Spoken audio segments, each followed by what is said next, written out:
Hello friends, आप सभी का स्वागत है मेरे इस यूट्यूब चैनल पे। जैसे कि आप सभी को पता है कि कुछ दिनों में 10th बोर्ड के एग्ज़ाम होने वाले हैं, तो इसी को देखते हुए हम अपने मैथमेटिक्स की जो किताब है उसका पूरा सुपड़ा साफ करने वाले हैं। यानी कि जो भी आने वाले दिनों में इंपॉर्टेंट क्वेश्चन बनेंगे एग्ज़ाम के अंदर, उसी को हम टारगेट करते हुए हम इस सीरीज़ को चला रहे हैं। कुछ वीडियो मैंने अपलोड भी किए हैं, अगर आपने अभी तक उनको नहीं देखा हो तो उनको ज़रूर देखें। और आज की हम कड़ी में प्रश्नावली 3.2 यानी कि आपकी बुक न्यू वाली एनसीईआरटी की 3.1, मेरे पास ओल्ड एनसीईआरटी है इसलिए इसमें 3.2 लिख रखा है। तो आपके अंदर 3.1 का क्वेश्चन नंबर 2 आज हम डिस्कस करने वाले हैं। इस क्वेश्चन में क्या दिया गया है? अनुपातों A1/A2, B1/B2 और C1/C2 की तुलना कर ज्ञात कीजिए कि निम्नलिखित समीकरण युग्म द्वारा निरूपित रेखाएं एक बिंदु पर प्रतिच्छेद करती है, समांतर अथवा संपाती है। यानी कि इन A1/A2 और B1/B2 और C1/C2 की तुलना करने, सबसे पहले हमें इनकी तुलना करेंगे। ये समीकरण दिए गए अलग अलग, और इनके बाद हम देखेंगे वह प्रतिच्छेदी रेखाएं करती है या समांतर रेखा है या संपाती, किस प्रकार की वो रेखाएं बनाती है, जो हम यहाँ पर डिस्कस करेंगे। बहुत ही ज़्यादा इंपॉर्टेंट होने वाला ये वीडियो, और ये क्वेश्चन बहुत बार पूछा गया और इस साल भी ज़्यादा आने की इसकी संभावना बन रही है। तो बिल्कुल हम टाइम वेस्ट नहीं करेंगे, जल्दी से इस क्वेश्चन को देख लेते हैं। यहाँ पर क्वेश्चन मैंने पहले से लिख रखा है, ये क्वेश्चन वापस मैं दोबारा पढ़ लेता हूँ। अनुपातों A1/A2, B1/B2, C1/C2, इसकी हम क्या करेंगे? तुलना करके इनको ज्ञात करेंगे कि यह समीकरण रेखाएं जो है बिंदु प्रतिच्छेद है या समांतर है या संपाती, किस प्रकार की यह समीकरण बनाती है। तो सबसे पहले देख लेते हैं समीकरण 1, 5x - 4y + 8 और 7x + 6y - 9। इसको सबसे पहले यहाँ पर हम सबसे पहले एक लाइन ऐड करेंगे, गुणांकों की तुलना मानक रूप कौन सा है? मानक रूप होता है अपना A1x + B1y + C1 = 0, और एक होता है A2x + B2y + C2 = 0, यानी कि ये हमारा मानक रूप होता है। अब ये इस समीकरण हम दोनों को तुलना करके इनकी वैल्यू निकाल लेते हैं। A1 हमारा क्या होगा? जो पहले समीकरण x के साथ जो मल्टीप्लाई हो रहा है, यानी कि 5, A1 की हमारी वैल्यू हो जाएगी। और B1 की वैल्यू क्या होगी? जो y पहले समीकरण में y के साथ जो मल्टीप्लाई हो रहा होगा वो -4, ये B1 की वैल्यू। और C की वैल्यू जो बच गया ये 8, ये C की वैल्यू होगी, C1 की, सॉरी। फिर इसी प्रकार हम A2 की वैल्यू, B2 की और C2 की वैल्यू निकाल लेंगे। दूसरे समीकरण से निकलेगी ये, तो x के साथ जो भी मल्टीप्लाई हो रहा होगा यानी कि 7, ये इसकी A2 की वैल्यू होगी, और B2 की वैल्यू होगी +6, और C2 की वैल्यू होगी -9। यानी कि ये हमें ऐसे कैसे सेम इसी प्रोसेस से हमें ये सवाल करना है।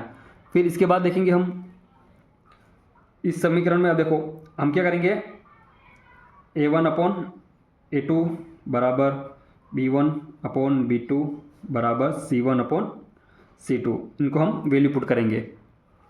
A1 की वैल्यू क्या थी? 5/7, A2 की वैल्यू बराबर -4/6 = 8/-9। अब देखो ये और ये दोनों समान नहीं है, ये और ये दो समान नहीं है, यानी कि ये पहली कंडीशन भी हमारी मिल गई कि A1/A2 और B1/B2, ये वाली कंडीशन हमारी बन रही है। तो इस कंडीशन में हम इसको यहाँ पे लिखेंगे, यहाँ A1/A2 not equal to B1/B2 है। इसलिए समीकरण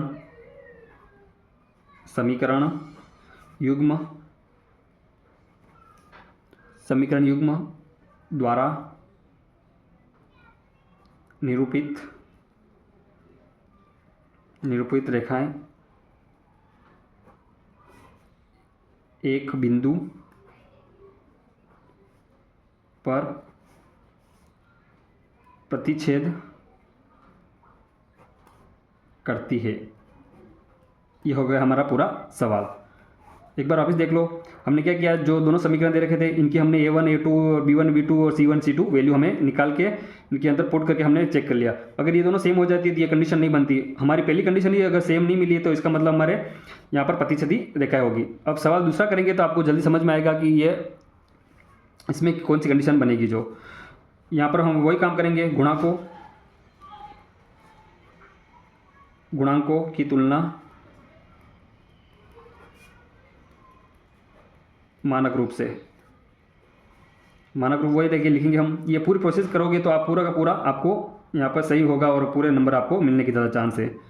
A1/A2 बराबर B1/B2 बराबर C1/C2।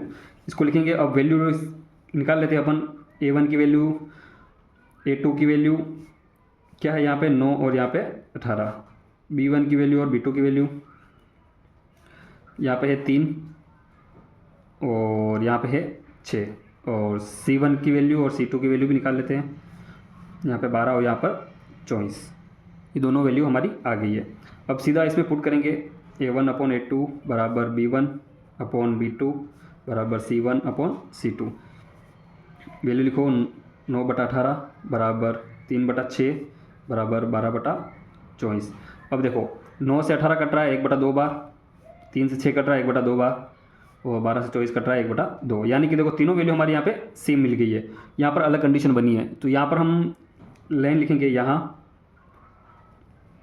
A1/A2 बराबर B1/B2 बराबर C1/C2 है। इसलिए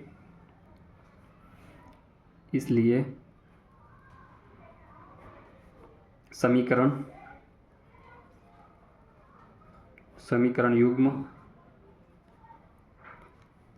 युग्म द्वारा निरूपित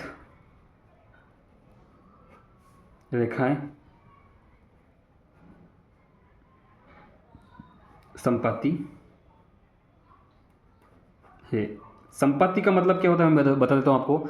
यानी कि ये तीनों वैल्यू सेम आई तो इसका मतलब जब हम ग्राफ ड्रॉ करेंगे उस ग्राफ के अंदर ये तीनों बिंदु एक ही लाइन पे आएंगे। यानी कि लाइन के ऊपर ही वो बिंदु आएंगे तो एक ही लाइन बनेगी, तो उसको हम क्या बोलेंगे, संपाती बोलेंगे। ये बहुत ज़्यादा इंपॉर्टेंट क्वेश्चन है और इस साल भी इस क्वेश्चन को हम एग्जाम में देख सकते हैं क्योंकि ये बहुत ज़्यादा पहले भी पूछे गए और इस बार पूछने की ज़्यादा संभावना, इसलिए मैंने आज ये दोनों क्वेश्चन आपको कराए हैं। और इसी टाइप से आपको पूरा का पूरा सवाल करना है ताकि आपके आधा भी नंबर भी यहाँ पर कटने के चांस नहीं रहे। और अगर आपको हमारा वीडियो अच्छा लगा तो इसको चैनल को सब्सक्राइब जरूर करें और आने वाले वीडियो हम सारे चैप्टर के लेके आएंगे और जो भी इंपॉर्टेंट क्वेश्चन है उनको हम ज़रूर सोल्व करेंगे और एग्ज़ाम तक आपका पूरा कोर्स करा देंगे इस चैनल के ऊपर। थैंक यू, धन्यवाद।